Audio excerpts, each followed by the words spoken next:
मैं डॉक्टर संतोष कुमार उपाध्याय अभिनव भारत एकेडमी में एक बार पुनः उपस्थित हूँ। आज मैं अंतर्राष्ट्रीय राजनीति के क्रम को आगे बढ़ाते हुए नवीन अंतर्राष्ट्रीय अर्थव्यवस्था की प्राथमिकताएं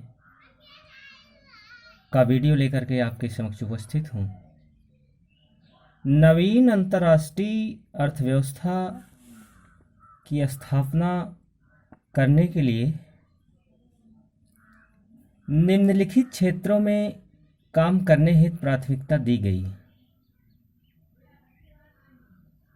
क्योंकि इसमें जो प्राथमिकता का क्रम है वो पहला क्रम है।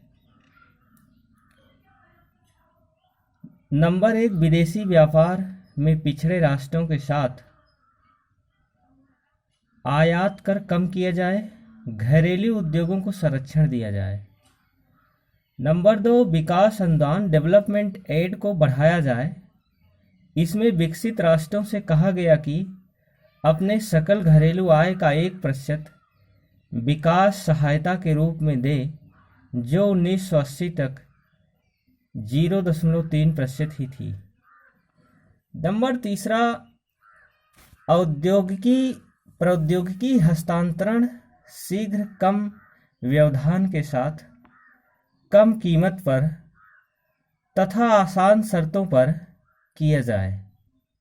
नंबर 4 है उद्योग एवं कृषि के क्षेत्र में तृतीय विश्व को अनुदान तथा प्रौद्योगिकी की सुविधाएं बढ़ाई जाएं और उनके उत्पादनों के लिए अंतर्राष्ट्रीय बाजारों में जगह सुरक्षित किया जाए। नंबर 5 है अंतर्राष्ट्रीय स्तर पर आर्थिक तथा राजनीतिक संस्थाओं की निर्णय प्रक्रिया में विकासशील राष्ट्रों को सम्मिलित किया जाए। इस संदर्भ में यहाँ आशय सुरक्षा परिषद और विश्व बैंक जैसी संस्थाओं से है, क्योंकि तृतीय विश्व की मांग पर महासभा का प्रस्ताव 1980 के पहले 1979 में पारित हुआ। इस प्रस्ताव में उपरोक्त सभी सिफारिशें किसी न किसी रूप में मौजूद थी। कानकुन शिखर सम्मेलन 1981 में हुआ। उत्तर दक्षिण संवाद द्वारा नवीन अंतर्राष्ट्रीय अर्थव्यवस्था की प्राप्ति का सबसे गंभीर प्रयास अक्टूबर 1981 में मैक्सिको के कानकुन नगर में भारत सहित 22 देशों का उत्तर दक्षिण शिखर सम्मेलन नॉर्थ साउथ समिट था। कानकुन शिखर वार्ता वस्तुतः उत्तर और दक्षिण के राष्ट्रों का संवाद सम्मेलन था।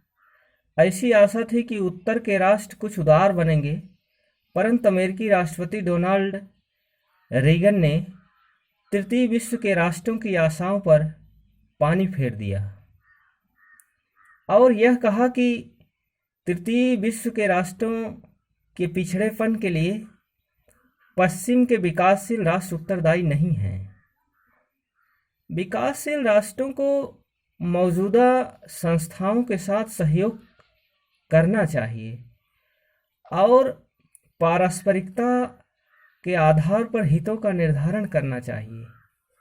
इस सम्मेलन के सफल हो जाने पर दक्षिण दक्षिण सहयोग की नीति अपनाते हुए उत्तर के राष्ट्रों की नीतियों की समीक्षा करने के लिए 1982 में राष्ट्रमंडलीय राष्ट्रों का एक ग्रुप बनाया गया, जिसमें Zimbabwe, Britain, Australia, Sri Lanka, Singapore, Jamaica, Guyana तथा भारत सम्मिलित थे। इस ग्रुप ने उत्तर दक्षिण संवाद में सुधार लाने के लिए सुझाव तैयार करने की जिम्मेदारी ली। इसी बीच 1983 में विली ब्रांट के उत्तर दक्षिण आयोग की दूसरी रिपोर्ट भी प्रकाशित हो गई थी, जिसमें आर्थिक संकट का सबसे बड़ा कारण अमेरिका की हठधर्मी और स्वार्थपरता को ठहराया गया और सुधार के लिए सहयोग की सिफारिशें की गई। 1983 में दिल्ली गुटनिरपेक्ष सम्मेलन के विकास के लिए धन और वित्त पर एक अंतर्राष्ट्रीय सम्मेलन बुलाने की मांग की गई। सितंबर 1983 में संयुक्त राष्ट्र के मुख्यालय में आयोजित 24 राष्ट्रों के विश्व नेताओं के सम्मेलन की अध्यक्षता करते हुए श्रीमती इंदिरा गांधी ने विकासशील देशों के लिए 3 बातों को विशेष रूप से महत्वपूर्ण माना। इंदिरा गांधी की पहली महत्वपूर्ण बात यह थी कि विश्व बैंक और अंतर्राष्ट्रीय मुद्रा कोष का पुनर्गठन करना तथा ऋणों के भुगतान काल का पुनर्निर्धारण करना, और दूसरी महत्वपूर्ण बात उनकी ये थी कि संरक्षणवाद का अंत और व्यापार प्रतिबंधों में कमी करना। तीसरा था संयुक्त राष्ट्र को सुदृढ़ करना ताकि वह अपने अधिकांश सदस्यों की आकांक्षाओं का अधिक सच्चा प्रतिनिधि बन सके। वस्तुतः आज की स्थिति यह है कि विकसित राष्ट्र उस तरह की उदारता और सहयोग नहीं दिखा रहे जैसे आशा की जाती। इसलिए विकासशील राष्ट्रों को आपस में सहयोग करना चाहिए। इसको दक्षिण दक्षिण संवाद कहा जाता है। जबकि विकासशील राष्ट्रों के संसाधनों का उपयोग एवं प्रयोग करके उत्तर के राष्ट्र समृद्ध हो सकते हैं, तो ऐसा कोई कारण नहीं कि वे स्वयं दक्षिण के राष्ट्र समृद्धि को प्राप्त न कर सकें। इसके लिए कृषि विकास, पारस्परिक आर्थिक अनुदान, विकास सहायता, आत्मनिर्भरता के लिए प्रयत्न, कच्चे माल का सामूहिक मूल्य निर्धारण, भुगतान फंड आदि पर जोर देने की आवश्यकता है।